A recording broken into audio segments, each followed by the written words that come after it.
en Europa del Sur.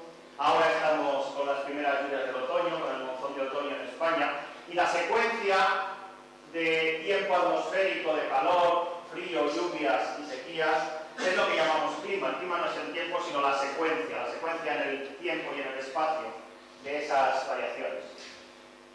Bueno, esta secuencia se puede interpretar de muchas maneras y, bueno, una de las cosas importantes es que la vida en la Tierra es consecuencia directa de su clima. Las especies han evolucionado y han desaparecido siguiendo oscilaciones climáticas. La temperatura de nuestro planeta permite que haya vida aquí y permite que haya vida porque tenemos anhídrido carbónico que retiene la radiación. La temperatura de nuestro planeta es superior en 30 grados a la que le correspondería. ¿Y por qué ocurre todo esto? Bueno, para empezar, a mí me gustaría decir, y esto entra dentro de lo de la idea esta del metabolismo como un fenómeno que se puede entender desde el punto de vista global, que el ambiente no es algo distinto del ser humano. Muchas veces, en muchas organizaciones ecologistas o muchas formas de hablar, se interpreta los humanos en un lado, el medio ambiente en otro, el humano ataca al medio ambiente y el medio ambiente pues sufre, pero yo creo que no. Yo creo que el medio ambiente, nosotros formamos parte del medio ambiente y si queremos cuidar ese medio ambiente nos tenemos que cuidar a nosotros mismos y al revés, al cuidar al medio ambiente nos cuidamos a nosotros mismos. El clima y el ambiente son esencialmente lo mismo, puesto que es donde vivimos, entonces el cambio climático es un cambio ambiental. Yo quiero, bueno, no voy a ir muy dentro, pero la idea es qué es el clima, por qué varía, cuáles son las escalas de variación. Problema, pues lo estamos viendo constantemente, estos son los incendios que se repiten cada verano en Australia, cada vez con más intensidad, porque cada vez la vegetación está más seca. Esto es los hielos que se desprenden en la Antártida, también cada vez con mayor intensidad. Esto es son dos imágenes del mismo glaciar en los Alpes. Esta es hace unos 180 años, pintada en acuarela. El hielo llega hasta el valle. Y esta es la foto del glaciar en este momento, donde ya no hay hielo más que en el puerto. Este es el Kilimanjaro. Dentro de 20 años no tendrá absolutamente nada de nieve. Están desapareciendo las nieves del planeta. Bueno, perdón. Vale. A ver, también. Aquí no se ven las teclas. No. Vale, bien. Bueno, entonces, esto es una cosa que vemos constantemente aquí en nuestra propia vida, y es que los animales, las moscas y las mariposas llegan cada vez más pronto y las hojas se caen cada vez más tarde. El año pasado las hojas de los plátanos de Madrid se cayeron a final de diciembre, o sea, ya ha entrado el invierno. ¿Qué es el clima? Bueno, el clima es todo esto que os he dicho, hay distintos climas en el planeta y a mí lo que más me interesa es esto de aquí. Es un dibujo tipo niño, pero que aunque es infantil, pues se puede entender razonablemente bien. Resulta que el sistema climático es un sistema metabólico. Un sistema metabólico es un sistema que recibe energía, la procesa, produce unos resultados y excreta lo que nos sirve. Bueno, exactamente esto es el clima. Nosotros en nuestro cuerpo la energía la absorbemos ya incorporada desde el sol, en las plantas y luego de las plantas a los animales. En cambio el clima trabaja más directamente. Recibe la energía directamente del sol, esta energía calienta el suelo, calienta el océano.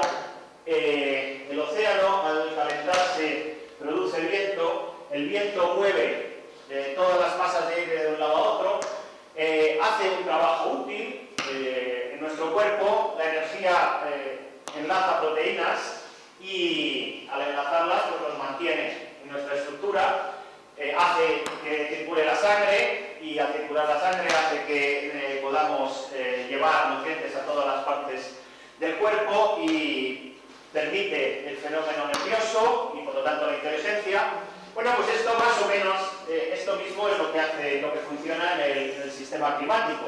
Es decir, nosotros evaporamos agua, el agua se mueve por la atmósfera y arrastra un nutriente esencial, que es el agua para las plantas, pero arrastra otros muchísimos, los mezcla, el viento al mover el océano produce corrientes, estas corrientes cambian, mueven la tierra, extraen oligoelementos, los llevan de un lado a otro, y en fin, pues todo esto funciona, y funciona muy parecido a cómo funcionan muchos de los seres vivos.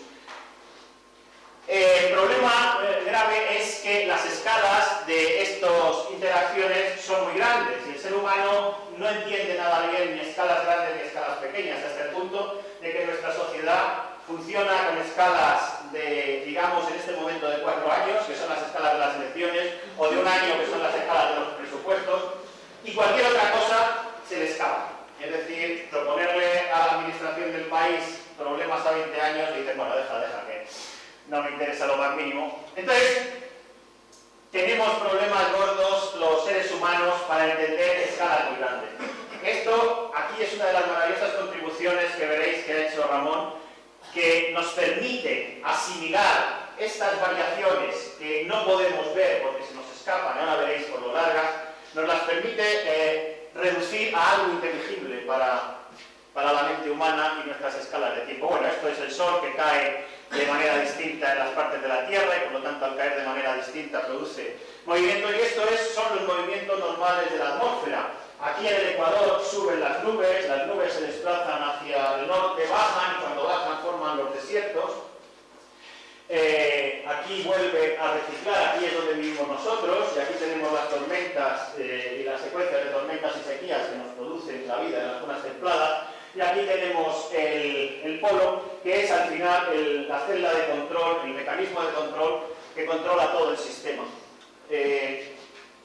Aquí otra figura de lo mismo, el Ecuador se calienta porque es donde cae el sol, y se producen todo este sistema de corrientes que, si lo queréis ver, son un sistema muy parecido a las corrientes que tenemos aquí dentro y que transportan energía, información de un lado a otro del planeta. Esta es la corriente del Golfo, que la pongo porque es uno de los problemas graves con los cuales nos estamos enfrentando. Gracias a la corriente del Golfo, al agua recalentada aquí en el Caribe, que sale a muy alta temperatura y llega muy caliente hasta Europa, gracias a eso nosotros podemos vivir aquí de la manera que estamos viviendo, y en el momento en que desapareciera la corriente del Golfo, nuestra Europa desaparecería como sistema social. Bueno, más corrientes oceánicas. Es que me interesa porque lo que voy a contar es cómo ha ido cambiando este sistema vivo a lo largo de los millones de años, y ese cambio ha venido producido por las corrientes marinas que circulan por todo el globo y que son las que transmiten la información, lo mismo que la sangre nos transmite la información de unas partes a otras de nuestro cuerpo, son las que transmiten la información de unas partes a otras del planeta.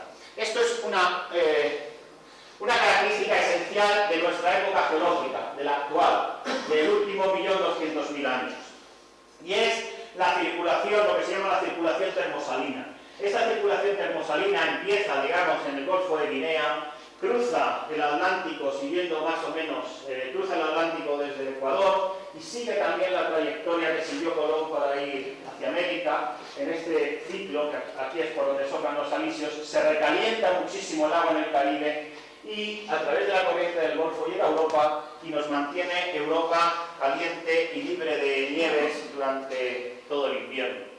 Bueno, estas son circulaciones en el Atlántico.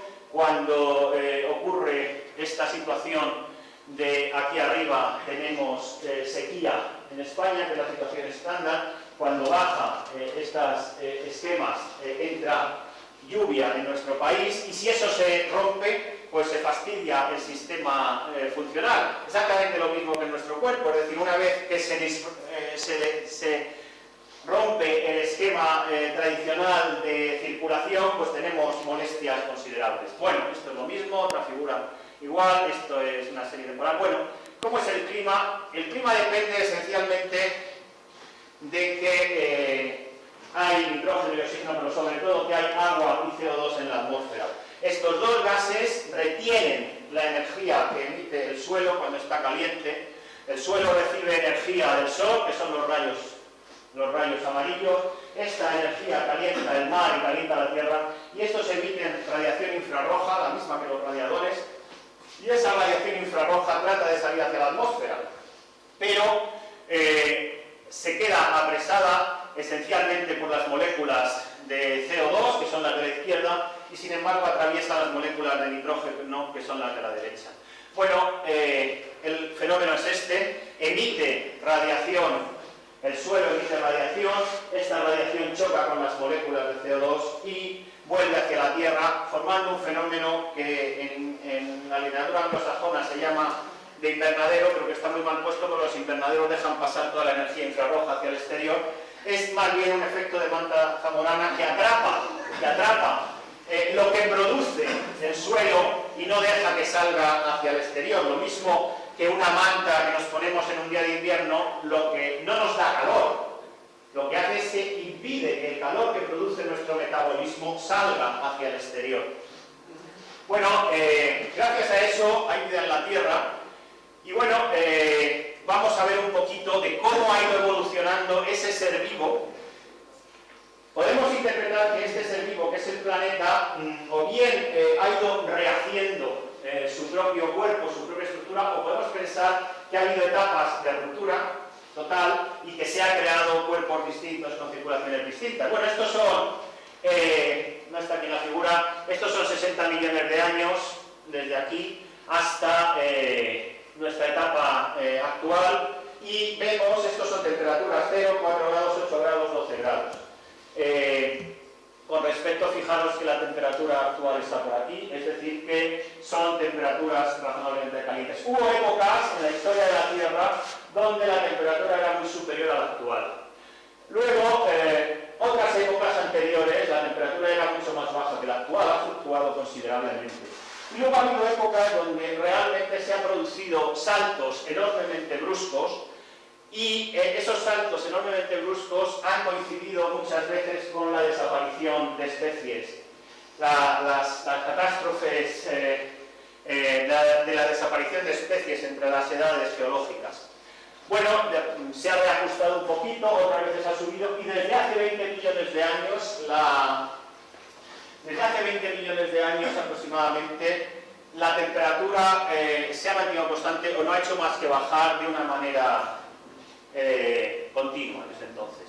Esto era hace 500 millones de años en el Cámbrico, y resulta que bueno, los continentes estaban muy juntos y había bastante mar. El hecho esencial del clima en la Tierra es el juego entre tierra sólida y océanos. Los océanos se calientan muy despacio, pero retienen el calor mucho tiempo y permiten la circulación del calor de unas partes a otras del planeta, mientras que cuando hay continentes o cuando los continentes interrumpen la circulación, no se puede distribuir el calor. Hay zonas muy calientes y hay zonas frías.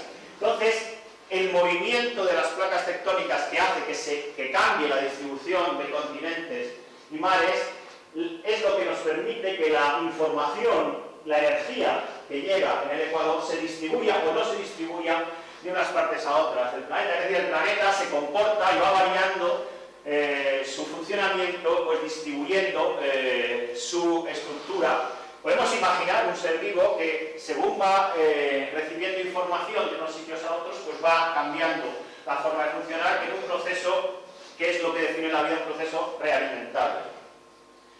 Bueno, lo de arriba es el Cámbrico, donde estaba el supercontinente este de Gondwana. Al sur había un ligero paso de agua y el clima era suave, llovía, era húmedo, y esto es hace 120 millones de años, donde todos los continentes se acumularon, se pegaron unos con otros y no había circulación marina. Bueno, pues esto produjo unas, no voy a entrar mucho en los climas que produjeron estas variaciones de los continentes.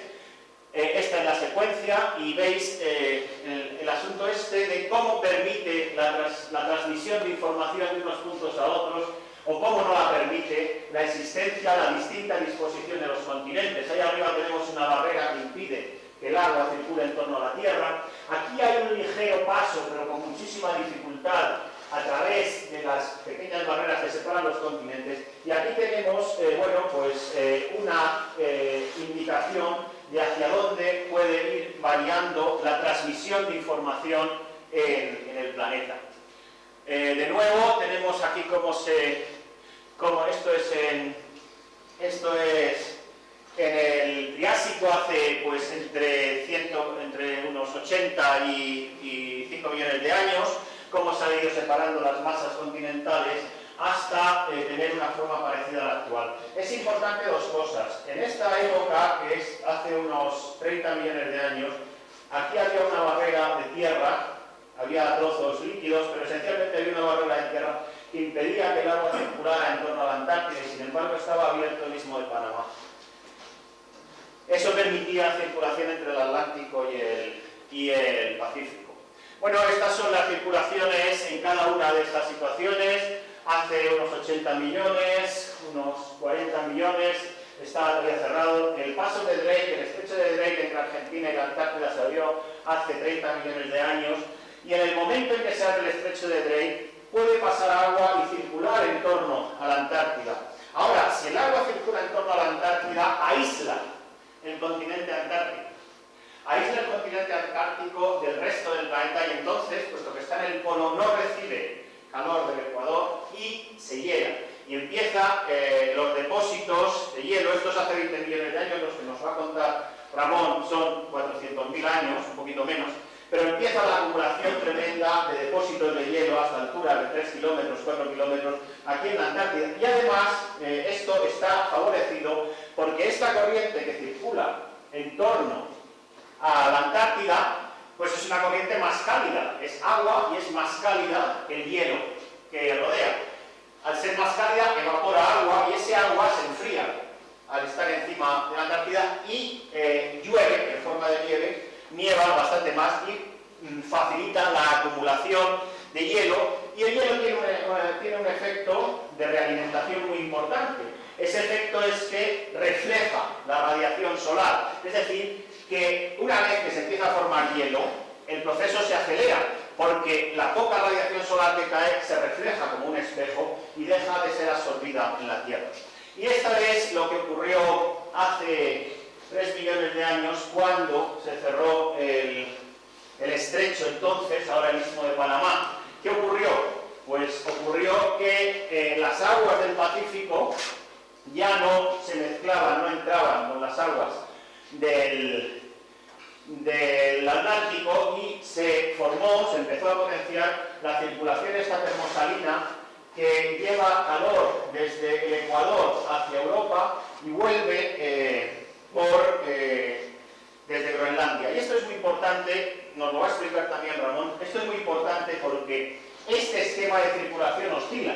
Es un sistema oscilante, pero además es un oscilador, lo que llamamos un oscilador estocástico. Puede estar en dos situaciones, con una barrera en medio, me parece que tengo algunas diapositivas más adelante.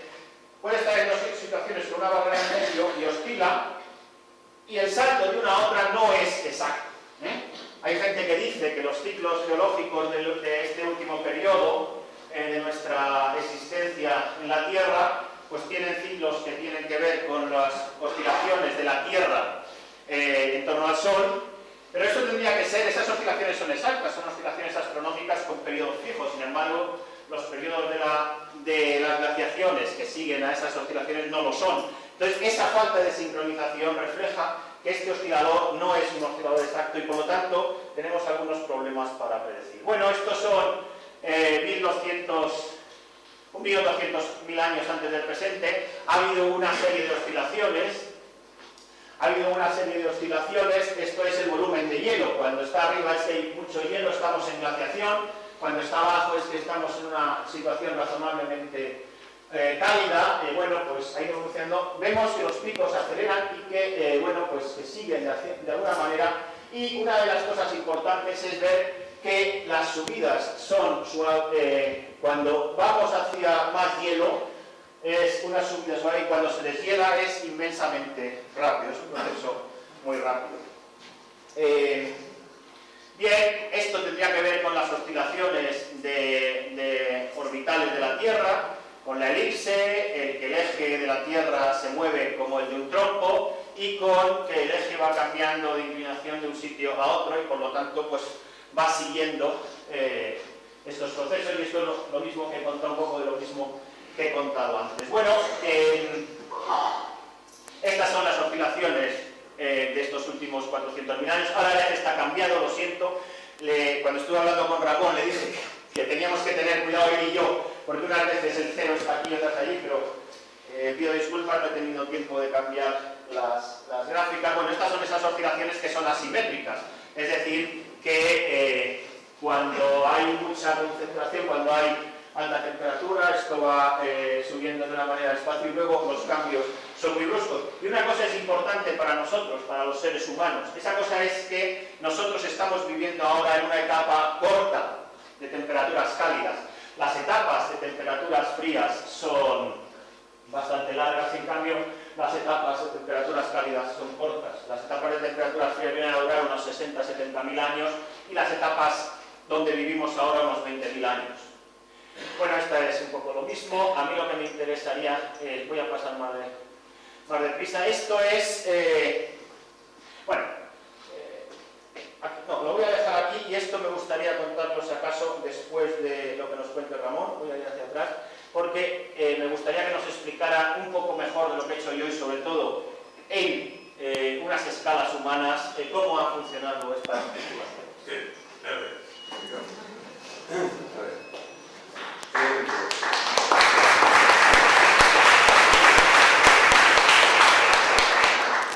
Sí, no, la idea es que Antonio vuelve enseguida, o sea, no. Y tiene la tarea mucho más difícil porque yo dispongo de 20 minutos para 400.000 años y él se ha currado 6 millones de años. La cosa es bastante desequilibrada. Yo es que tengo que hacer aquí una cosa que entonces, a lo que vamos. Vamos a ver, a mí, vamos a empezar un poquito. Una parte del concepto que has rozado, Antonio, que me gusta un montón, es la idea de entender los procesos climáticos y en general los procesos biogeofísicos como de alguna forma un intercambio de señales. Es decir, hay una serie de procesos a escalas distintas, formas distintas, etc., que están influenciados por señales de otros procesos y a la vez generan señales por su propia realización. Entonces, desde una tempestad, un rayo, una tira que se cae, un río que circula, a un ciudadano que pasa una fábrica que cae a los tiros, todo eso son procesos que están influidos por unas señales y que generan señales que influyen a otros. Y al final lo que hay es un tráfico de señales entre unas cosas y otras que se van influenciando y a la vez generando otras señales. En ese sentido, una de las cosas sobre las que se basa todo lo que ha explicado Antonio es sobre el hecho de que las señales quedan inscritas en lo que hay, o sea, en sedimentos, en distintas formas de procesos geológicos y biológicos, queda traza de lo que pasó y esas trazas se pueden ir a recuperar del fondo. Entonces, la idea un poco del proyecto este, que antes de entrar en el detalle de los resultados, que básicamente la idea es convenceros de que este dibujo es muy interesante, muy importante para la historia del universo. La cuestión, hay dos cosas. Una, agradecer a Luis Rico y Karim, que deben estar por ahí perdidos, el humor de montar toda esta movida baquete, que es bastante notable en general, y más en los páramos ibéricos en los que nos encontramos. La idea de haber conseguido levantar este pasacalles y que funcione, que es notable.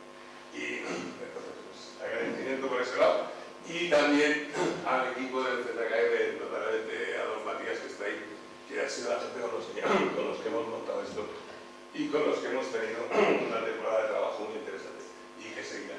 Entonces, la idea un poco de lo que hemos desarrollado es, partiendo un poco de esa imagen, de lo de las señales, un método para analizar las señales temporales, es decir, desmontar las señales temporales, lo que llamo yo en términos así un poco comerciales, digamos, un microscopio de tiempo. Entonces, el tiempo tiene una estructura interna. El tiempo y esa estructura se puede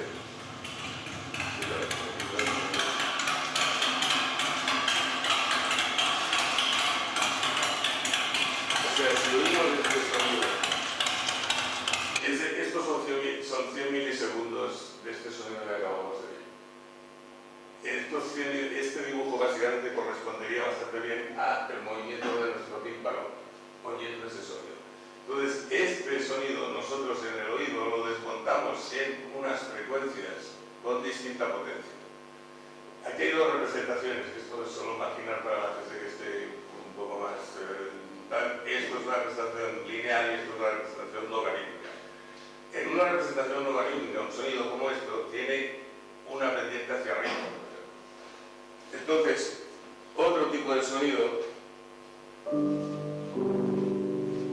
tiene una estructura distinta. 100 milisegundos de este sonido, el trozo que viene ahora del cello, tienen una estructura totalmente distinta con unos armónicos y distintas frecuencias que pesan de forma distinta. Es decir, la idea es que dentro de una señal temporal hay una estructura dinámica que, por ejemplo, en el rango donde ocurren estas cosas, en sonidos, esa estructura dinámica la percibimos con los oídos. Desmontamos esa estructura y distinguimos un motor de un yodel porque estamos viendo la dinámica interna de esa señal. Si tenemos 100 milisegundos aquí, lo que podremos ver serán cosas que quepan en esta señal. Es decir, que a partir de la señal que tienes, no podrás estar viendo cosas que duren 6 años si tienes una señal de 10 minutos, ni podrás estar viendo cosas que duren un segundo si tienes una señal cada 3 días. O sea, tienes unas limitaciones, pero dentro de una determinada señal hay una estructura y eso es lo que vamos a intentar averiguar y considerar en este caso. Entonces, en cuanto a la señal que nos estamos mirando, estamos hablando, ya vamos a ver en más detalle, de 400.000 años. En estos 400.000 años, uno de los modelos, como ha dicho Antonio hace un minuto, clásicos, es que una gran parte de la variabilidad del clima terrestre, la temperatura y otras variables asociadas estaba fundamentalmente arrastrada por variaciones en los parámetros astronómicos que tienen unas determinadas propiedades, como ha dicho Antonio, de simetría y de funcionamiento, y que efectivamente se encuentran, pero no son tan relevantes como se creía hasta hace reciente. Entonces nosotros, en términos que son aplicables a otras cosas, en este caso en particular, lo que hemos hecho es centrarnos en el trabajo que se hizo en Boston, que es una estación en Antártida o Antártida, que es el digo clásico, y entonces ahí se saca de un pozo de hielo con un borer, con una perforadora de este tipo, se saca una columna de hielo, esta columna de hielo se corta en trocitos, esos trocitos se reparten en distintos laboratorios y ya, con distintos métodos se van sacando información de cada periodo temporal. Con ese tipo de datos se obtiene básicamente, y estos son los datos publicados sobre la serie esta de Boston, y en este caso aquí vamos con el tiempo, o sea, el tiempo va para aquí, o sea, aquí esto es el presente y esto es el pasado, o sea, que el tiempo funciona en este sentido. Esto tiene lógica también en la profundidad, si bajamos en la profundidad del pozo, pues tiene más tiempo. Esta gráfica, que los que hayan visto la instalación reconocerán, es básicamente menos alguna de estas series que no están. Las demás están todas en esta, no está, que está calculada, están en la estancia. Entonces, no vamos a entrar aquí mucho en detalle, Antonio mencionaba un poco, lo veremos eventualmente al final. Lo que nos interesa, y lo que voy a tratar de hacer en los próximos 10 minutos de presentación, es un poco dos cosas. Por una parte, ver cómo se distribuye la variabilidad, la potencia de estas series, qué pinta tiene el espectro, o sea, el equivalente de la descomposición armónica esa, en lo que ha sido publicado en la literatura reciente, o sea, en qué medida la señal de Boston que se obtiene se parece a todo lo que conocemos nosotros. Pero antes de eso, lo que quiero un poco es ver en qué medida esta señal recogida en Boston es una cuestión local en Boston o es significativa en términos más globales. Entonces, brevemente, esta es una serie que me parece que es otra que tiene que ver con una de las que ha presentado Antonio David. Estos son 3 millones de años y el trozo de Boston correspondería a esta última pieza de aquí, son los últimos 400.000. Estos son medidas en Costa Rica, sacadas de fondos oceánicos, de datos de los fondos oceánicos, y lo que vemos es que si comparamos las series de Boston, que son estas de aquí, con las series de Costa Rica, básicamente la señal tiene un montón de aspectos en común. Es decir, que el proceso que se está observando en Boston no es solo una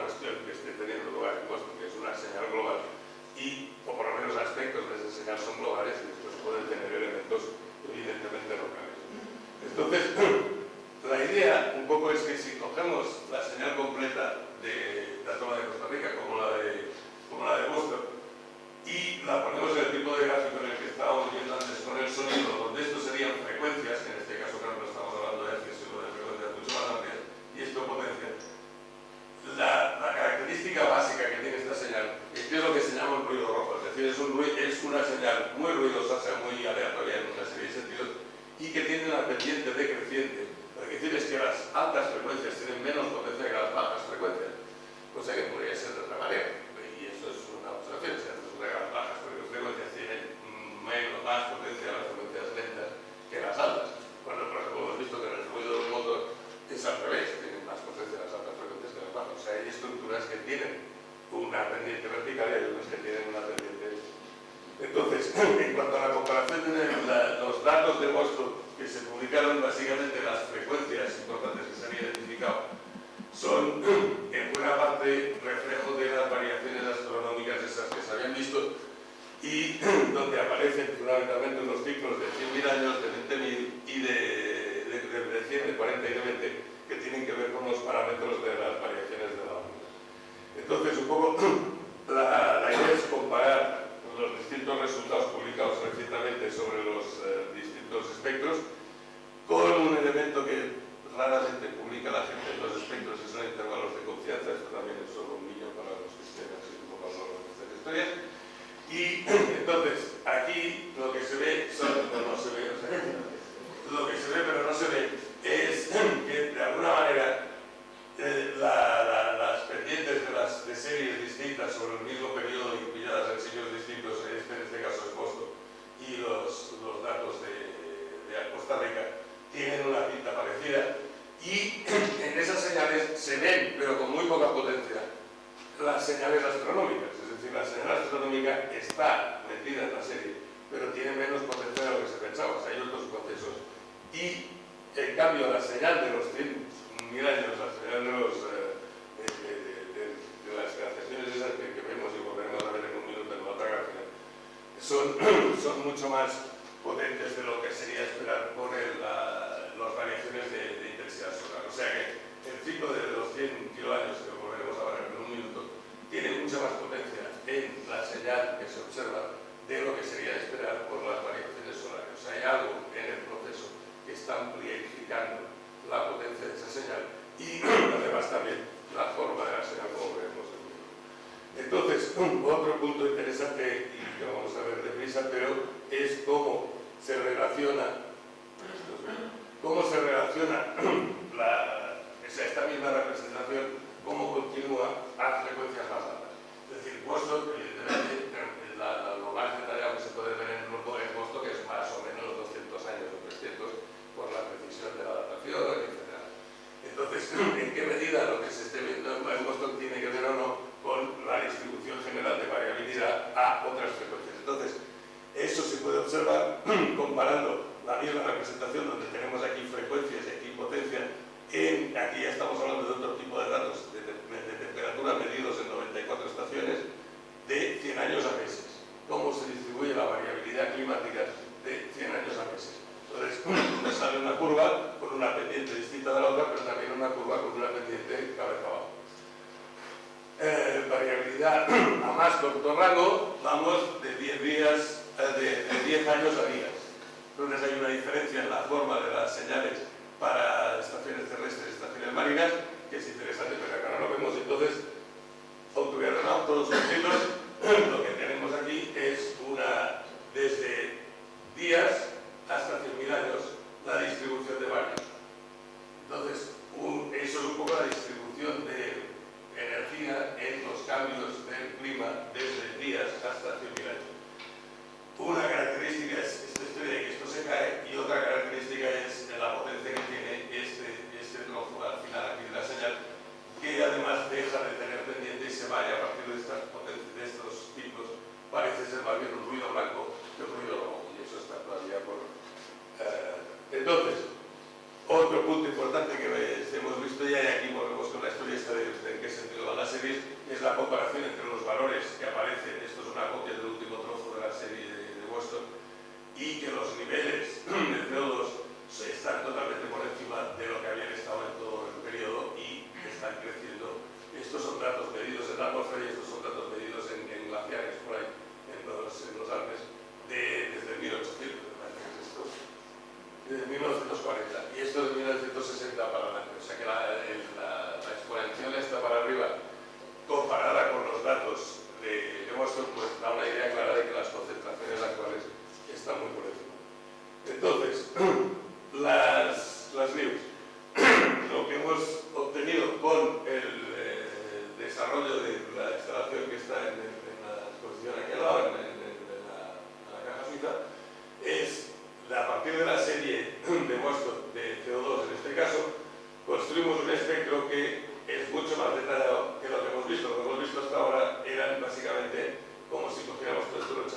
una línea.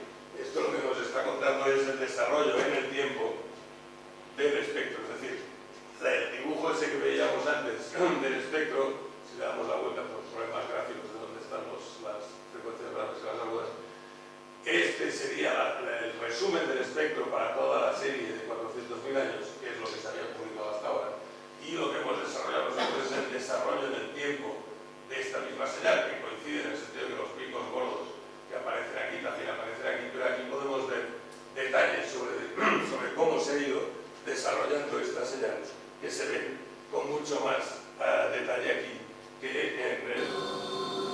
Entonces, lo que se ve en la instalación básicamente es la serie, y esa serie se va analizando y se va calculando el espectro para los momentos en los que donde está el pulso. Entonces, con eso vemos el desarrollo temporal de cómo se ha repartido la potencia, la variabilidad dentro de esa serie y la evolución de ese factor, en este caso CO2, y a partir de la cinta de esta otra manta zamorana, que no tiene nada que ver con lo que dice Antonio, pero tiene también un elemento de superficie. La idea es que, observando esto, se ven procesos temporales que son interesantes y que no se habían visto. Entonces, en resumen, y aquí volvemos ya al dibujo este y voy acabando. La idea es que lo que se obtiene con colocación algorítmica, aparte de un sistema pues, interesante de acercarse, de arreglarse a esos datos y de hacerse un poco pues, un baño de material geofísico contemporáneo en unas condiciones pues, agradables y tranquilas sin que nadie esté dando bocinazos. La idea es que de lo que se puede ver en este gráfico hay dos o tres características. O sea, esto era un poco la versión simplificada que se tenía hasta este trabajo que seguro que hay otra gente que está haciendo trabajos parecidos. Esto no es para nada un invento, pero sí son informaciones nuevas en el sentido de que es más desarrollo sobre material que existe, pero que se puede ir viendo con más detalle. Entonces, en estos espectros clásicos lo que se presenta es una gran potencia. En este gráfico lo que tenemos aquí son ciclos de distintos tamaños, estos son ciclos muy largos, ciclos de 100.000 años, que vienen a ser básicamente estos picos, y aquí serían ciclos muy breves, que serían ciclos de 5.000 años, que serían más de piquitos más pequeños dentro de la serie. Entonces, la idea es que lo que se observa aquí es que la frecuencia de 100.000 años varía, cambia de frecuencia, pero tiene una potencia básicamente constante a lo largo de todo el periodo. Mientras que las frecuencias menores, las clásicas de Milankovitch, de los 20.000, los 20.000 por aquí y los 40.000 por aquí, están pero de forma intermitente. Es decir, que la potencia no es constante. Entonces eso va bastante en la dirección de las hipótesis que estaba presentando Antonio, de que esta señal es distinta, y estos son los detalles del... O sea, que aquí que con el trabajo se podemos distinguir entre las zonas donde no pasa nada, donde no hay potencia ninguna, donde no cambia nada, zonas en las que cambia más y zonas en las que no cambia menos. Entonces, esto con una última vuelta que vamos a hacer a los datos de la serie de Boston para acabar de volver a enlazar con la...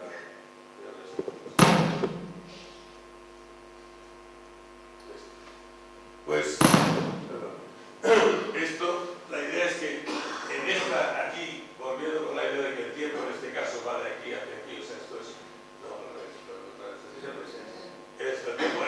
revés, esto es de lado, o sea, estas son las muestras más antiguas y estos son las muestras más recientes, o sea, el tiempo corre así, que es como lo tenemos puesto en la gráfica de ahí.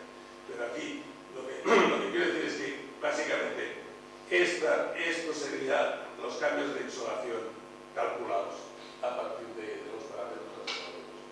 Esta señal claramente se parece bastante a esta otra señal medida con el isótopo del siglo XVIII, que ahora no vamos a hablar de ello. Pero la idea es que esta variabilidad, esta señal, está metida en estas de aquí también, y esta se ve más o menos en picos de estos que coinciden. Pero estas dos series que son biológicas, que son CO2 y metano, y la temperatura, que es una combinación de un montón de otros factores, sí, amplifican, o sea, esta señal la incluyen, pero por el medio hay como un filtro, hay algún proceso que amplifica el ciclo de 100.000 años y lo hace asimétrico. Si vemos los cambios astronómicos, la curva de entrada y la de salida de cada episodio básicamente tiene la misma pinta. Mientras que las curvas de entrada y de salida de los episodios estos son totalmente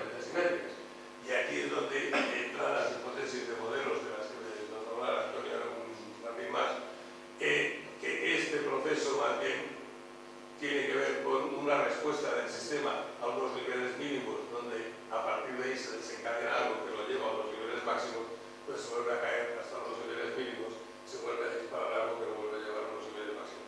Entonces, la idea un poco es que, en este caso, utilizar estas imágenes o este entendimiento dinámico para tratar de desarrollar modelos más razonables y más precisos basados en la información que se dispone de los tiempos. Esta señal y estos datos también tienen el punto de demostrar claramente que temperatura y CO2 han ido juntos, no es solo un modelo, sino que hay pruebas para registración así, que los valores actuales de CO2 están por encima. Y un poco la idea de la instalación y del trabajo que hemos hecho es, por una parte, acceder y acercarse, arrimarse a los datos de Boston con más información y un clima pues, más de música de cámara, digamos, que de juicio de culpas y de tribunales. Y, por otra parte, también la idea de entender ese esquema de que una señal temporal tiene una dinámica interna. Y ese esquema de que una señal temporal tiene una dinámica interna, evidentemente, se aplica a muchas otras señales que no tienen por qué ser necesariamente la de Boston. Y entonces, pues, por ahí yo he terminado con mi parte de la historia. Ya, pues bueno. Si hay preguntas, las preguntas las pillamos todas juntas después. Ahora a ver si tengo un poco para arriba. Vale. Vale.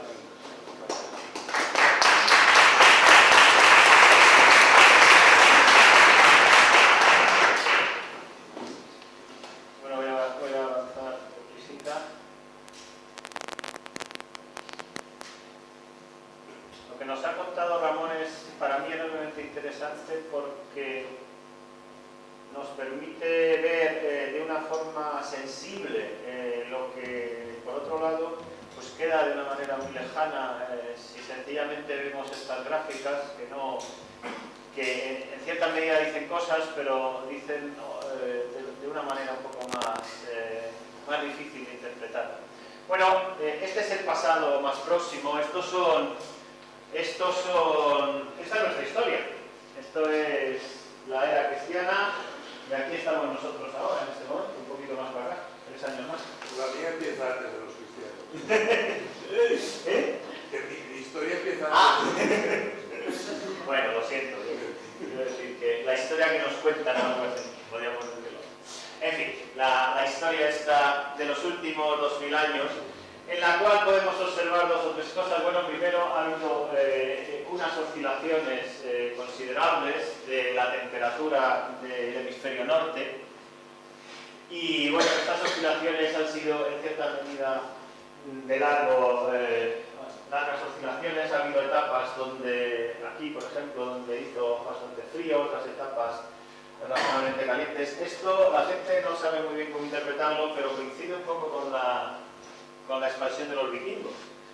Da la impresión de que en una cierta época había bastante alimento en el norte, los niños sobrevivían en mayor medida que antes y tenían que salir de allí porque no cabían, ¿no? Luego ha habido épocas bastante malas, donde no había casi trigo para comer, otras épocas razonablemente buenas. Y bueno, esto se ha continuado. La siguiente me parece que voy a pasar un poco más deprisa. Esta es la que me interesa un poco más.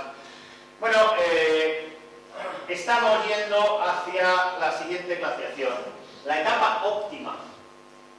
La etapa óptima del ser humano sobre de este ser humano que somos el Homo sapiens sobre la Tierra cuando empezó la agricultura en Sumer y una serie de desarrollos.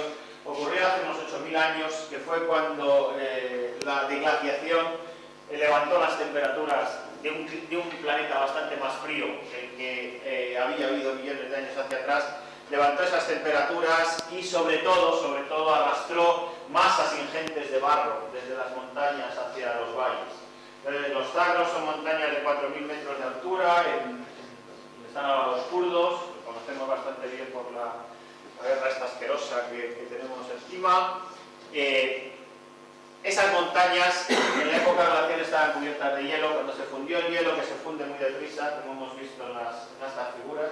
Cuando se fundió el hielo, se arrastran cantidades ingentes, se forman cañones, se arrastran cantidades ingentes de tierra. Esa tierra se deposita en los valles, en los deltas, y eso permite, con el calor, permitió en aquella época, con el calor, el desarrollo de la agricultura. Y desde entonces, la tendencia natural de la temperatura media de la tierra es a bajar. Y esto lo vemos desde los últimos 1000 años, más o menos, hasta aquí. Ha habido oscilaciones considerables, Ha habido algunas oscilaciones, por ejemplo esta baja a -5 grados, pero baja a -5 grados desde -3, es decir, estos son 0,5 grados, esto es 0,2 grados, sube 0,1 grados. Y curiosamente, esto es 1880, curiosamente, de repente en 1880 no solo sube 0,5 grados, sino que sube otro tanto por allí. Es decir, esta es una pendiente, tiene un número 0,003, la otra es 30 veces mayor. Es decir, no solo es una pendiente de subida, sino que es una pendiente de subida 30 veces mayor. No hay explicación ninguna, no existe explicación ninguna en los ciclos geológicos ni en los ciclos climáticos para esa subida tan brusca, ese cambio radical de tendencia y esa subida tan tremenda de temperatura. Y recordar que hemos visto antes que las oscilaciones en los millones de años, eran 4 grados, más o menos, en millones de años. Los cálculos que estamos haciendo ahora, los vamos a ver por aquí, los cálculos que estamos haciendo ahora son que la temperatura puede llegar a subir no 0,algo grados, ha subido ya 0,6 grados, la temperatura puede llegar a subir 3 grados en 100 años, en 200 años. Eso no tiene nada que ver con nada de lo que ha existido en la historia de la Tierra. Entonces, ¿cuál es la única cosa totalmente distinta que hay en esta etapa? Aquí ya no hay movimientos de continentes, ni transformación de información, ni nada de esto. Lo único que hay es la energía que estamos sacando de los fósiles. El ser humano está utilizando en unos años energía que tardó millones de años en almacenarse a través del carbón y el petróleo.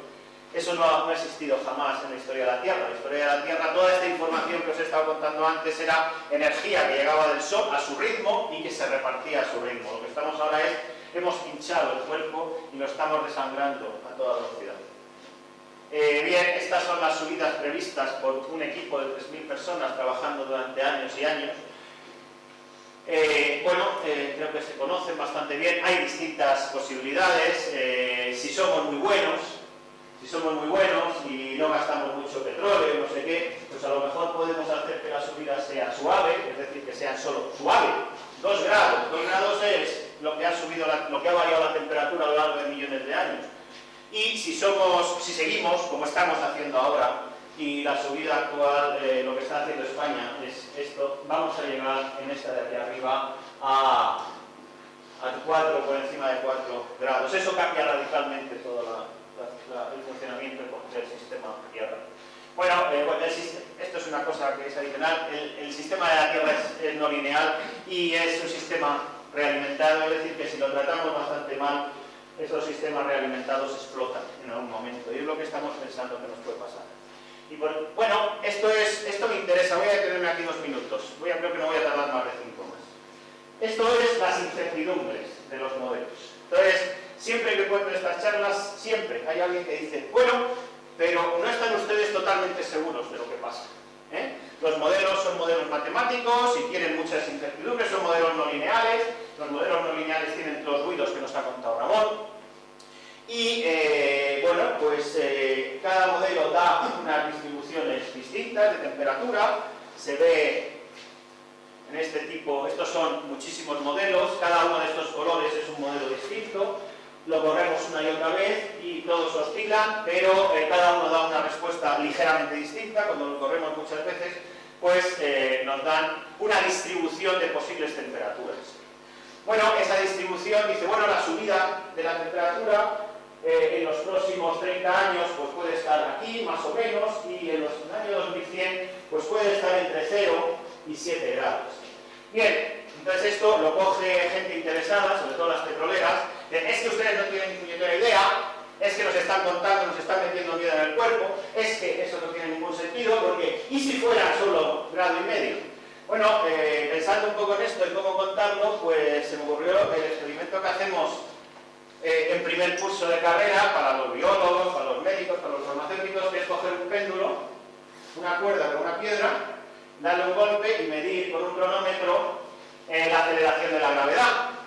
Y entonces, bueno, pues los estudiantes cuando empiezan, pues encuentran todos estos valores para la aceleración de la gravedad, entre 12 y 7, más o menos. Cuando aprenden a hacerlo un poquito mejor, pues entre 9 y 10, ¿quiere decir eso que la gravedad puede valer 8,51 metros por segundo al cuadrado?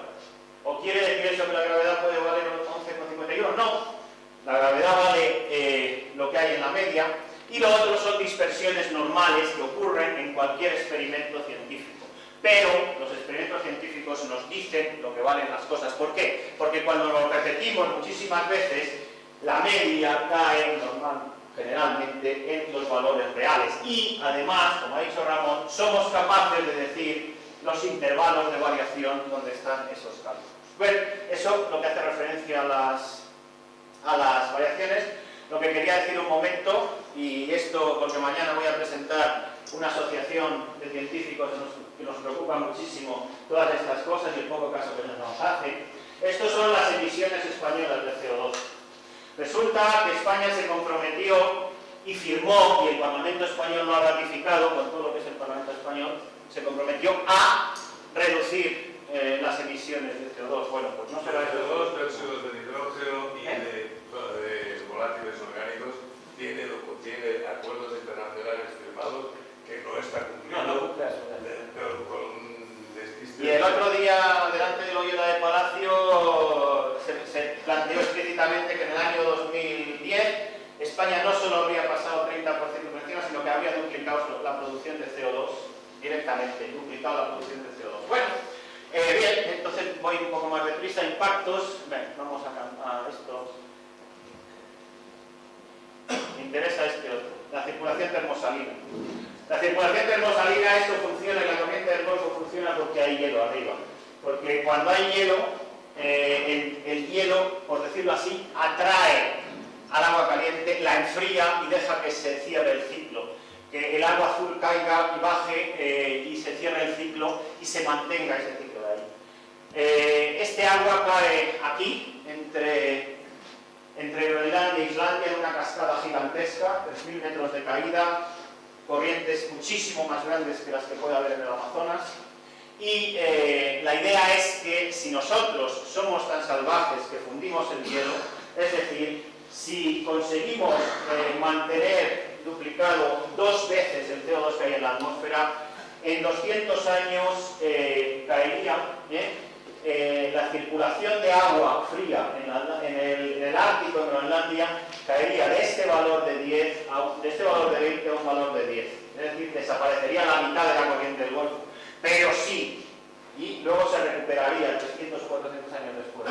Pero si somos doblemente salvajes, es decir, si conseguimos mantener 4 veces la concentración de CO2 que había en 1880, es decir, unos 1100 partes por millón de CO2, esto ya no se recupera en miles y miles de años. Se produce un salto brusco de estos que hemos visto en las gráficas de las glaciaciones y entraríamos en una glaciación rapidísima. La idea es que si somos así de bestias, cerramos la circulación termosalina y entramos en una glaciación.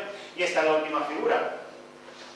Estos se llaman suicidios ecológicos, autosuicidios. Esto es un templo maya y pues la gente no sabía muy bien cómo funcionaban las cosas y usaba el agua, usaba las maderas, hay otros muchos ejemplos, usaba todo lo que tenía a su alrededor porque las cosas iban a ser siempre igual. Las cosas iban a ser siempre igual y mejor tirar y vivir bien mientras podemos. El resultado es que llegó una sequía que duró 60 años y colapsó la civilización maya en Yucatán. El último comentario, y puesto que mañana me voy a comprometer muchísimo, me comprometo hoy también, el último comentario es que vivimos en el mejor de los países posibles, estamos en la mejor situación posible y vamos a seguir gastando pues hasta que podamos, ¿no? A lo mejor nos pasa algo. Y ahora, pues todo lo que queráis, ¿no?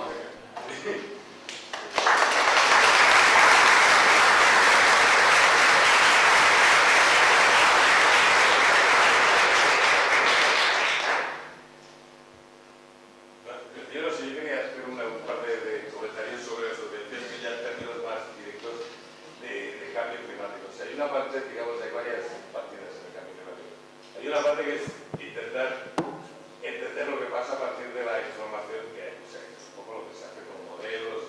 Segunda es ver cómo se pueden organizar para obtener más información colectivamente.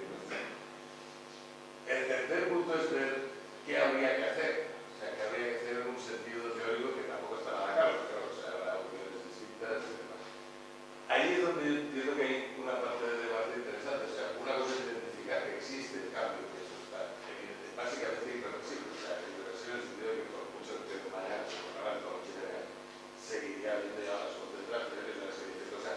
Que de alguna manera lo importante, más que encontrar unas posiciones morales hermosas de esto es horrible o esto es maravilloso, porque ganan mucho dinero, la idea es encontrar mejor información para hacer unas previsiones y poderse adaptar y poder actuar de una forma más razonable en el futuro. Es decir, tampoco tiene sentido pretender que si se demuestra cambio climático nos portamos bien, se acabó todo, porque va a seguir igual. O sea, y que además cambio climático tampoco es el único problema, en el sentido que hay unos tóxicos también emitidos por otros procesos. O sea, que la idea es más de tener una visión más documentada y más plural y más equitable también, de alguna manera, de los procesos y de las posibles formas de reaccionar frente a esos procesos, incluyendo modelizaciones más detalladas de posibles impactos y de posibles formas de responder a esos riesgos.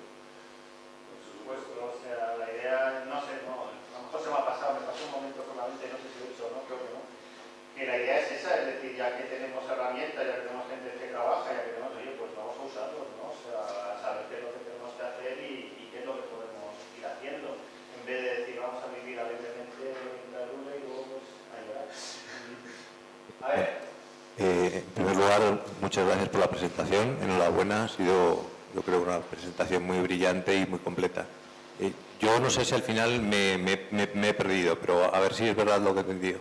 Se supone que por los gases de efecto invernadero va a subir la temperatura, está subiendo mucho, de hecho, eso va a producir que los hielos del Polo Norte se derritan y que se modifique la corriente del Golfo. Y eso va a hacer al final que venga una nueva glaciación. Es decir, que va a subir la temperatura, pero vamos a acabar helándonos.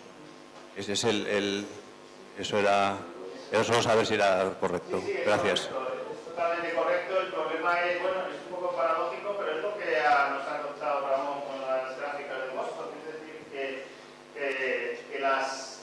el sistema es bastante inestable. Es decir, en este momento de la geología, de la etapa geológica, la temperatura de la Tierra depende de que circule agua caliente hacia el Polo Norte y para eso tiene que bajar agua fría del Polo Norte hacia el sur por el fondo del océano. Esto se ha interrumpido unas cuantas veces a lo largo de la historia. Entonces, la idea de Milankovitch, que es lo que la portada que nos ha puesto Ramón ahí a mano derecha cuando empezó a contar esto de Boston, la idea de Milankovitch es que esto era más o menos exacto. Era más o menos exacto con las ligeras fluctuaciones del tiempo atmosférico que estaban superimpuestas. Y lo que estamos viendo, lo que nos ha dicho es que no, que realmente no. Es decir, que eso es un ciclo que anda por ahí subyacente, pero que unas veces se lanza y otras veces se retrasa. El que se retrase o se adelante, para la geología quizá no tenga mucho interés, no tenga mucha importancia. El problema somos nosotros. Eso es por lo que he puesto mi segunda transparencia, era que el medio ambiente, nosotros formamos parte del medio ambiente. El que esto se adelante o se retrase 5.000 años, pues en la historia de 3.000 años o 4.500 años del planeta, pues chico. Pero el que a la sociedad se le adelante o se le retrase 200 años o 300 años un cambio de esta magnitud, pues no es lo mismo. Ese es el problema grave y por eso es por lo que necesitamos, como dice Ramón, unos modelos muy buenos, muchísima mayor precisión y sobre todo que se haga caso a los que trabajan. Las fábricas y la trabajo pues también tienen una serie de argumentos y tal. Entonces, que la cuestión más que decidir quién es la fuente buena de información o quién tiene la verdad en base a no sé muy bien qué criterios, lo que se trata es de organizar socialmente un debate y una discusión y unas tomas de decisiones colectivas en las que todos esos puntos de vista queden de alguna forma entrelazados o pesados y que igual de ilegítimo es que el que esté ensuciando por negocio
que pasa es que el cambio es muy complejo, porque al fin y al cabo, cuando se habla de 1800 no es por casualidad, es cuando se entra en la era industrial, cuando se entra en la era de la máquina de vapor y de los combustibles fósiles.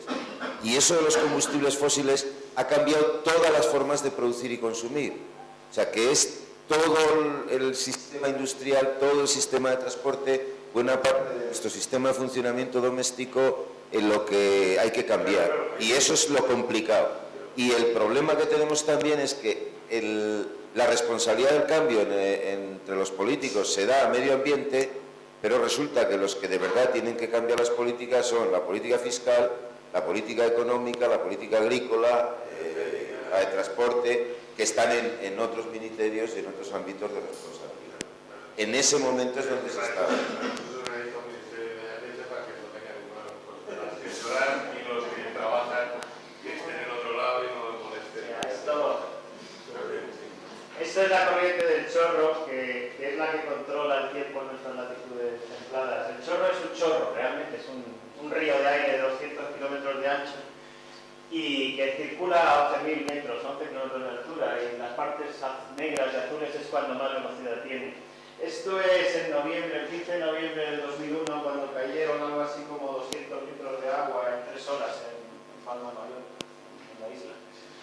Debajo de este borde del chorro hay un torbellino gigantesco que está succionando agua del mar y al subirlo está enfriando y la está dejando caer aquí encima. Bueno, pues este chorro se abre y se cierra, se va hacia el polo y se va hacia el desierto, hacia el Sahara, dependiendo de la temperatura del polo. En verano, cuando el polo está caliente, el chorro se contrae y se rodea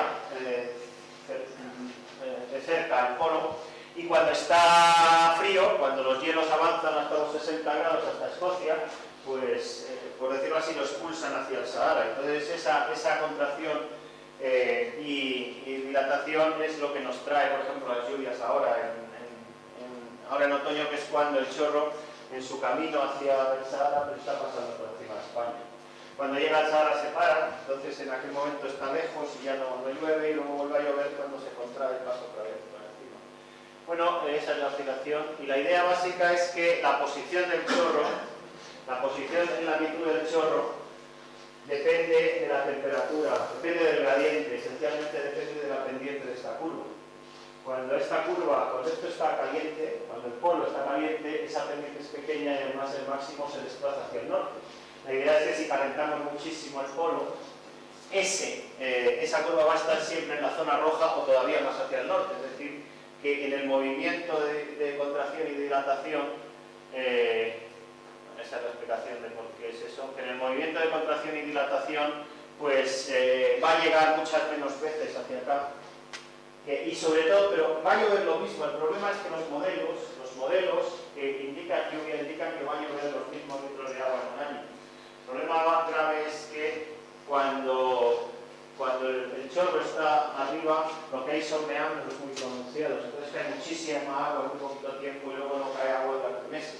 Y eso es lo que yo pienso que es lo que va a pasar si seguimos calentando el polo. Que vamos a tener el agua muy mal repartida, y el agua muy mal repartida es muy mala para todo lo que usamos. Tú dices que tenía... Sí, bueno, esto vamos a tardar un minuto en encontrarlo, pero sí. Precisamente en relación con eso, que la precipitación, o sea, que los problemas que va a haber con el agua en los años a venir, eso está todo el mundo de acuerdo, que es uno de los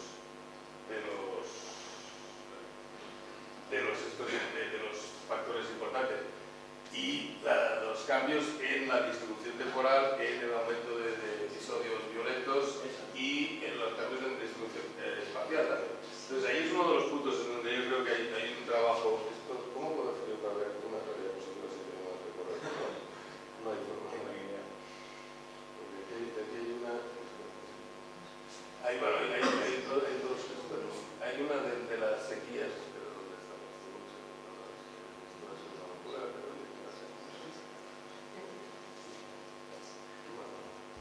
No hay forma de saltar esto más rápido. Tiene que pasar una a una. No hay forma de pasar más. No es mala presentación de las formas. Este es bonito. Polvo del Sáhara, como dice, y estos son los SIGs. Esta es importante también. Esta. Esto es una historia que explica muchas cosas. O sea, esto es el Sáhara que coincide con una serie de cambios culturales también importantes. O sea, esto es la insolación, los cambios de insolación, esto es la precipitación y esto es la cobertura vegetal. Y esto es sacado de datos de polen con estos árboles para que se parezcan. O sea que esto es mucho polen y de pronto pataplas se parte. Y esto es la aparición de alguna forma, la aridización del Sáhara, que entre otras cosas, y aquí puedo uno de mis temas preferidos, es lo que aísla todo el Magreb y hace que el Magreb, de hecho, los bereberes hayan estado en una isla durante 6.000 años, porque no podían cruzar el Sáhara para atrás, más que por la costa podían salir el barco, pero ya no se cruzaban. Aquí se cruza el Sáhara, de aquí para allá no se cruza. Y se vuelve a cruzar cuando en el siglo VI aparecen los camellos, y entonces el Sáhara vuelve a ser transparente. Pero toda la población del norte de África básicamente está aislada por el Sáhara durante ese nivel. Que está aislada, no, o sea, está en relación con Iberia, está con la relación del norte de África son los otros, está claro, ¿no? Pero esta es una, pero esta no, la que iba yo era la de las aguas, que, bueno, estas tuvimos antes también. Los cambios globales, desde consumos de fertilizantes, de McDonald's, de lo que sea, en los últimos, desde 1700, se ve que hay como una tendencia aquí a la erección de la curva, que es bastante curioso. ¿Sí? Y entonces, a lo que iba yo, que esto que es un poco lo que estaba contando Antonio, pero hay unas de, estos son incendios de estos australianos, no sé qué, hay unas de cambios, de cambios de la...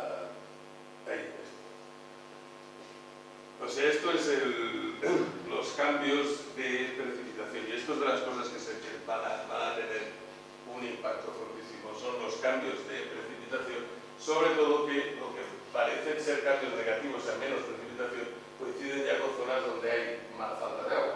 Entonces, el barullo que se va a montar alrededor del agua a nivel político y económico y social y cultural es muy notable, porque en los sitios donde hay escasez va a haber más, hay todo un...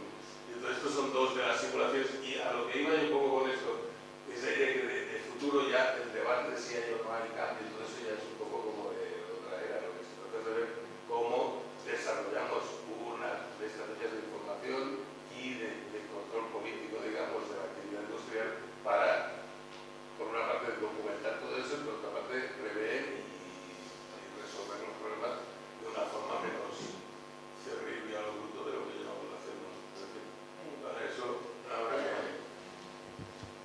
Ramón, a mí me encantaría que nos explicaras quizás un poco más la relación de los datos de Vostok con la ecolocación algorítmica, que nos has explicado maravillosamente el tema de los señales de Vostok. Yo creo que podría ser muy interesante que, más allá de Vostok, explicaras un poco más esta herramienta que habéis creado con un maravilloso equipo de informáticos, de músicos y diseñadores. ¿Qué tiene que ver ecolocación algorítmica en ese contexto y posiblemente también en otros contextos? Sí, o sea, básicamente la idea un poco, pero la idea un poco es que hay una serie de los procesos geofísicos tienen una dinámica, esa dinámica deja unas trazas y lo que no parece es que haya una dirección muy clara. Todo eso lo que se puede es recuperar la información de lo que ha pasado. Entonces, en ese sentido, un poco el esquema de lo de colocación es la idea de que hay procesos a muchas escalas que ocurren simultáneamente y que lo que tiene un interés es de desarrollar herramientas para poder poner en relación procesos de esas escalas. Es uno de los trabajos, por ejemplo, que hice durante 15 años con parte de la gente que está sentados ahí en la fila 3 en preguntas. Pues he estado trabajando con estos colegas durante muchos años sobre transporte atmosférico a larga distancia. Son procesos que tienen desde la escala continental de transporte a la escala molecular de los efectos que acaban teniendo una célula cómo se organizan conceptualmente unas herramientas que puedan manipular información a distintas escalas y ponerla en relación y tener una forma más razonable y más accesible, digamos, de relacionar procesos pues, de distintas escalas de una forma operativa y coherente en el sentido también de que, por ejemplo, en biología y toda una serie de campos, las particiones conceptuales en distintas escalas son más fruto de la historia de las formas de cultura que realmente el proceso esté dividido en escalas distintas. Y entonces ahí es donde vamos un poco a la idea, por una parte, de sonido como una metáfora de un sitio donde entendemos cosas a muchas escalas de una forma muy ágil, que tenemos todos gran costumbre de entender procesos dinámicos con componentes a muchas escalas cuando oímos sonido, y por eso es un poco la idea de utilizar esa cultura que tenemos acústica como una metáfora o una imagen de una forma de entender los procesos, un poco de la misma forma que entendemos el sonido, entender procesos como procesos dinámicos que están compuestos de otros tipos de señales. Y de ahí un poco también el título y la idea de que hay un ejemplo en la naturaleza muy curioso, muy divertido y con el que llevo años después de relación muy divertida, que es la ecolocación de los delfines, las ballenas, los murciélagos, etc., que utilizando señales temporales y analizando señales temporales construyen su conocimiento del mundo. O sea, evitan estamparse contra el muro y consiguen alimentarse utilizando análisis de señales temporales. Entonces, eso es un poco la idea del proyecto ese, es desarrollar una serie de métodos que permitan poner en relación señales temporales, en parte y naturalmente también con otros tipos de señales, todas las señales temporales de escalas muy distintas y ver cómo se puede un poco establecer ese tipo de relación. También en el sentido pues, del impacto que tienen las acciones en un momento dado y los procesos que las escalas se relacionan de procesos grandes a escalas pequeñas, pero también hay entonces las escalas pequeñas que acaban teniendo amplificaciones a escalas más grandes, como vemos ahí de pequeños sacudidas en un momento dado pueden tener impactos a escalas globales. Entonces un poco la idea en términos, y eso daría para otra charla otro día, pero es la idea de intentar establecer un paisaje más manejable para relacionar procesos a distintas escalas, en el sentido que, por ejemplo, menos los meteorólogos, que tienen bastante costumbre de eso, si uno se arrima a los biólogos o se arrima a la gente que está trabajando en la migra, habla otro idioma que la gente que está trabajando en el cepillo, creo que habla otro idioma que la gente que está trabajando en el kilómetro. Y básicamente están hablando todo de lo mismo, pero en lenguas que no se acaban de conectar. Entonces, uno de los ejercicios que subyace a lo del proyecto de colocación es desarrollar métodos para tener una forma más armoniosa de relacionar información de distintas escalas. Que en el caso del cambio climático pues es un ejemplo muy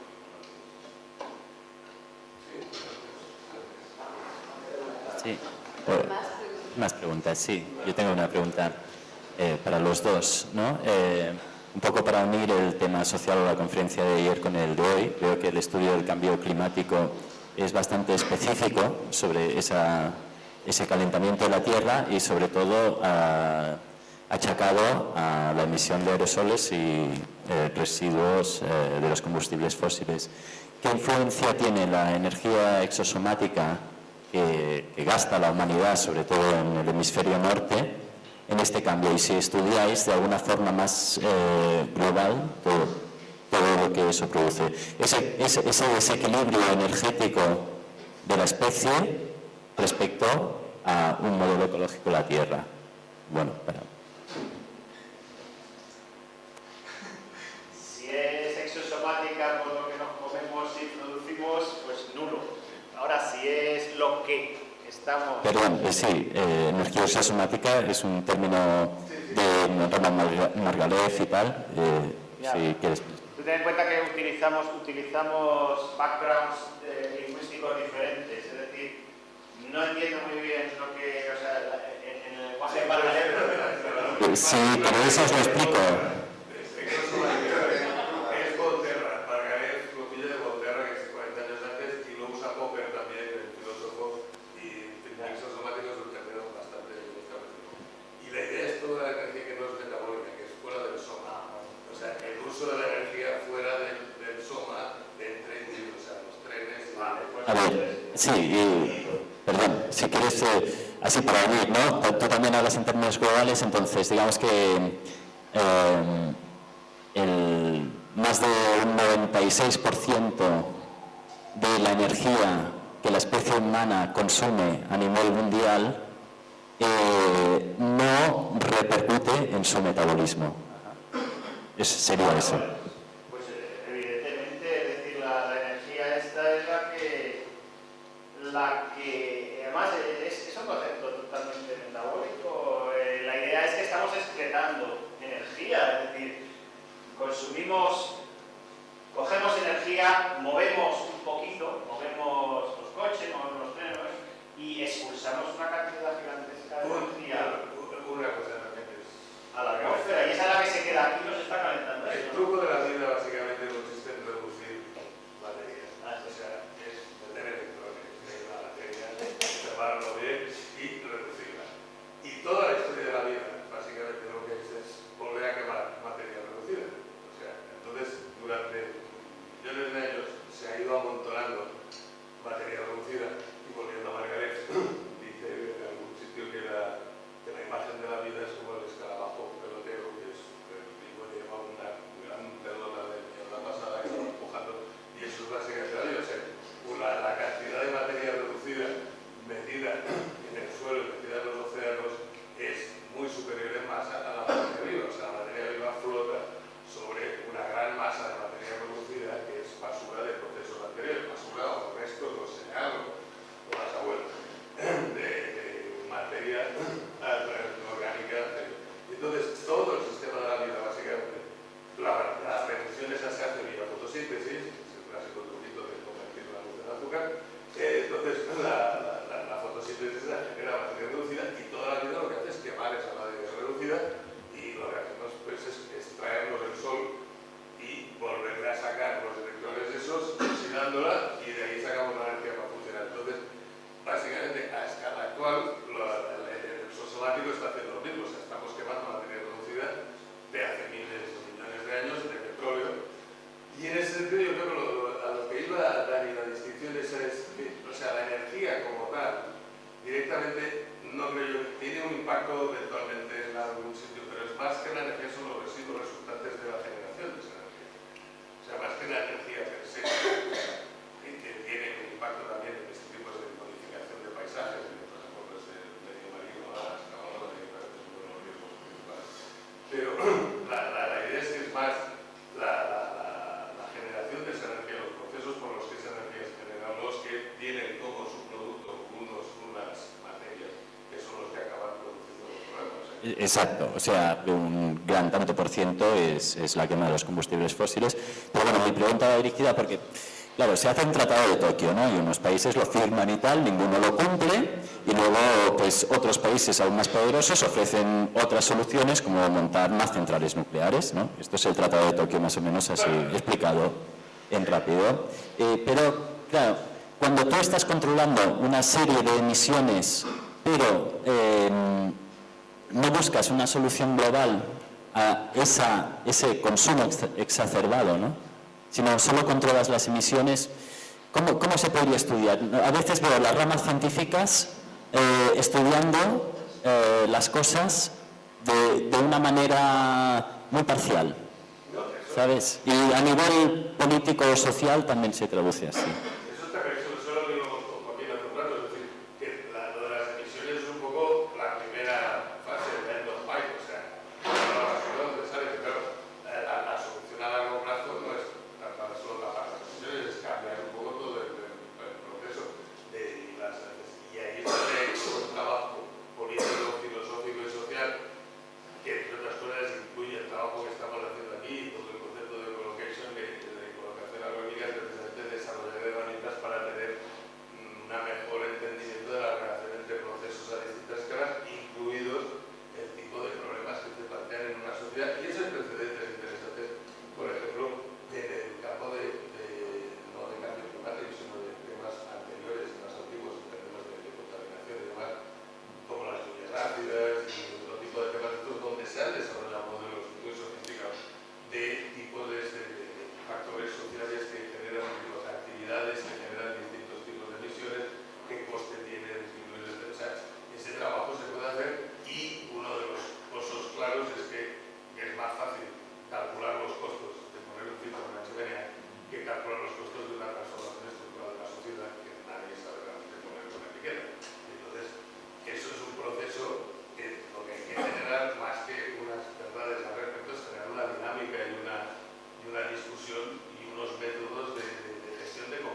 sabía en buena medida y que ahora es la sociedad la que tiene que ser consciente. Y yo estoy convencido de que la sociedad en buena medida ya es consciente, porque de hecho, no en cuanto que hay que hacer un cambio y que ese cambio es el que se preconiza, no, sino que se ha optado por la adaptabilidad. Y ya se ha hecho el cambio climático, por ejemplo, las empresas, los estudios actuariales, en la formación de directivos de grandes compañías de seguros, ya se está estudiando, ya hay una asignatura, una denominación que es estrategias frente al cambio climático. Es que ya directamente dan por hecho que se van a, lo que se plantea luego en esas asignaturas es los típicos escenarios, como se ha dicho aquí, el que somos muy buenos, el que somos muy buenos. Y entonces, lo que se pretende ya es dar información al nuevo directivo para que, a la hora de evaluar los riesgos que se incluyen como partida en los costes fijos y que se van a repercutir en el usuario de ese servicio, ya esté comprendido ahí. Es decir, que no es algo que no esté ya, aunque la incertidumbre se ha reconocido es bastante grande, sobre todo a nivel local, y ahí precisamente con Antonio hemos tenido nuestras referencias, porque precisamente yo he estudiado el clima a nivel local y no he visto cambio climático. En la zona donde lo he estudiado, lo cual quiere decir que lo exista en otra escala. El problema lo tengo perfectamente asumido. Y claro, esto se ha dicho también, y me parece muy adecuado, que hay que bajar el tamaño del píxel. Esto es lo que hay que hacer. Los nuevos modelos, ahora que hay más disponibilidad de máquinas más potentes, con más velocidad, etc., podrán afinar más el local. Porque el problema es que estamos desarmados en cuanto que vamos a lo local y vemos que no se cumple. Bueno, no se cumple porque es lógico que no se cumpla, pero ¿quién le explica eso al personal de la calle? Entonces, la única pregunta que quería hacer es a Ramón, que con Antonio le tengo a mi disposición, afortunadamente, Sí, por supuesto. Sí, la pregunta es que me da la impresión que la aproximación que quieres hacer o el intento de llegar a comprender más esas informaciones es algo parecido a lo que se intentó, afortunadamente se ha resuelto, cuando se destriparon las series de Fourier. Se vio los movimientos armónicos por complejos que parecían y se dijo, no, un momento, esto, la reducción de una señal compleja es la suma de n señales elementales de tipo tal. Y claro, eso supone un avance muy interesante, es una forma distinta de entender el problema y obviamente al poder diferenciar esas señales que sumadas hacen la componente que estamos viendo, podemos saber identificar cuál es la causa de cada una de esas señales. Por ahí. Es por donde he entendido que va y además es fundamental para poder decir es que la componente astronómica es el 20%, la componente no sé cuánto es el 10%, y al final vamos sumando y nos encontramos con lo que es así lo que... Sí, la idea es un poco eso, con efectivamente la descomposición armónica que hace Fourier. Nosotros hemos desarrollado, algo que Matías aquí ha desarrollado, un algoritmo que es capaz de hacer eso con datos no espaciados igualmente, que son los problemas clásicos para los astrofísicos, es que los datos no están en intervalos regulares, lo cual es necesario para hacer un cálculo de Fourier, se ha hecho un cálculo de aurícula. Y sí estoy de acuerdo que la descomposición es a fondo sabe la mesura. El hecho de que se encuentren relaciones no necesariamente quiere decir que haya causa y efecto, o sea, ahí tienes otros factores, la fase, etc. Pero sí puedes ver relaciones o sincronías o resonancias entre una serie y otra. Y el otro punto también importante es que, un poco la idea de colocation, de entrar en el sonido, es que lo que hacemos nosotros con el oído es la descomposición de Fourier. Entonces, para entender la descomposición de Fourier, la buena forma es ver lo que estamos haciendo con el oído. O sea, es un poco la idea, es relacionar las dos para poder jugar con eso más técnicamente.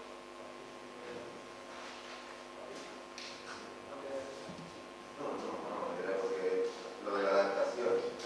Es verdad que ya se discute la adaptación y se debe discutir, claro, porque como bien ha explicado Antonio, ya algo de cambio climático va a haber.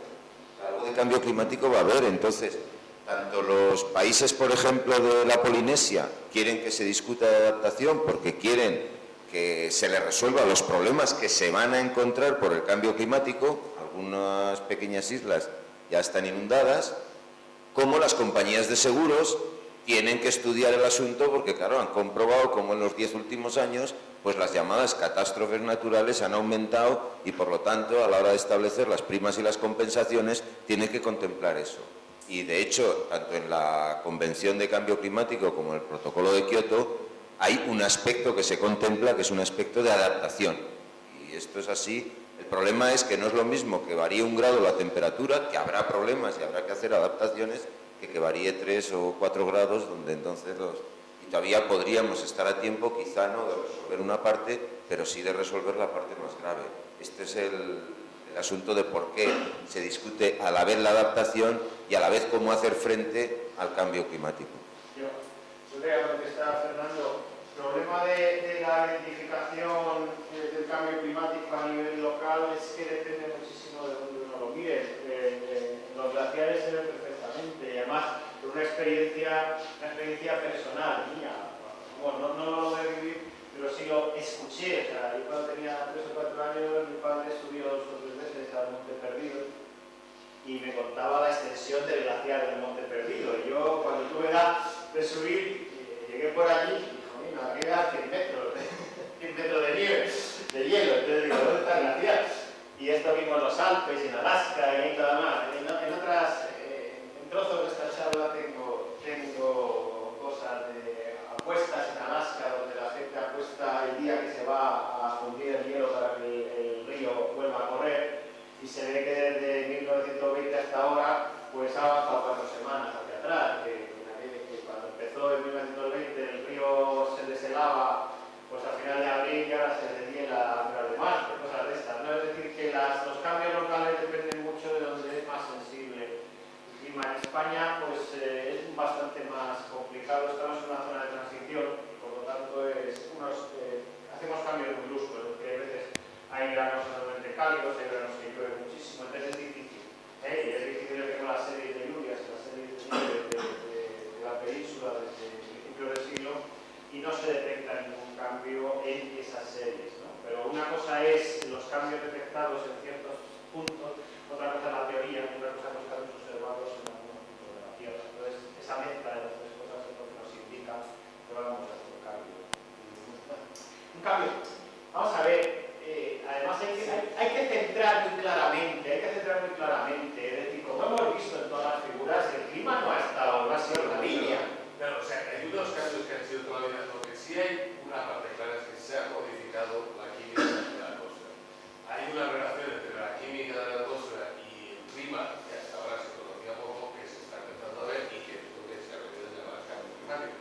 Pero está claro que también hay otras modificaciones de la química de la atmósfera, pues con tóxicos y con otro tipo de elementos que también son relevantes para y tienen efectos sobre los ecosistemas y sobre la salud, sí que sea necesario el cambio climático. O sea, que el cambio climático es una línea que tiene un sentido, pero que la integración a largo plazo de una gestión más razonable del medio ambiente, de los recursos y de las emisiones, no puede limitarse a pensar en el CO2 y olvidar lo demás, pero entonces tampoco vamos a ninguna parte. O sea, hay que integrar todo eso en un esquema más coherente. Yo quería insistir en mi segunda transparencia. El problema es que todos estos cambios, yo tengo vecinos allí en la universidad, tengo en un lado, en una de mis actividades en la ciudad estoy vecino con Fernando, pero en otra actividad tengo vecinos a los geólogos. Bueno, me dicen, hombre, esto es una chorrada, o sea, tú mira lo que ha pasado, la verdad. El problema es que a nosotros 100 años nos interesa, 200 años nos interesa, millones de años nos queda un poquito mejor, ¿no? Entonces, el cambio que estamos hablando es un cambio que probablemente en una secuencia y tal, pues podrá entenderse. El problema es que lo estamos haciendo muy rápido y que nosotros los seres humanos no nos adaptamos tan de los seres humanos y muchísimas especies no se adaptan a ese cambio tan rápido. El problema no es el cambio, sino la rapidez del cambio. Entonces, imaginar que en un momento dado, pues cuando las glaciaciones ya hubo rupturas gordas y Astorga lo cuenta en todas las oportunidades que tiene, se cuenta muchas veces. Una de las partes de la desaparición de los neandertales es muy posible que tuviera que ver con la secuencia de las glaciaciones. Los Homo sapiens se adaptaron bastante tal, y aquí estamos. El problema es que la sociedad actual no es adaptable. La sociedad actual es lo menos adaptable que hay en este mundo. Entonces estamos viviendo así en el borde del filo de la navaja. En el momento en que se rompan un poquito las estructuras de transporte y las estructuras de producción y se nos vengan, digamos, a lo mejor hacia el sur de Europa 200 millones de gente del norte en 112 años, es que no somos adaptables. Es decir, que nos cuesta muchísimo trabajo. O sea, un cazador con lanza y flecha y zapatos de piel a lo mejor se podía desplazar de un lado a otro y ir mudando las tiendas, eran poquitos, eran unos cuantos ahí distribuidos y tal, pero yo no veo que la sociedad industrial sea adaptable, al revés, probablemente es lo menos adaptable que hemos diseñado en el tema humano. En fin, no sé si tenéis muchas más preguntas. Si no, yo estoy totalmente cansado. Me he dado 2 horas de clase antes de venir aquí y antes de eso de estar haciendo otras cosas. Perdona, que tengo que interrumpir la conversación de la charla de esta tarde. Muchísimas gracias a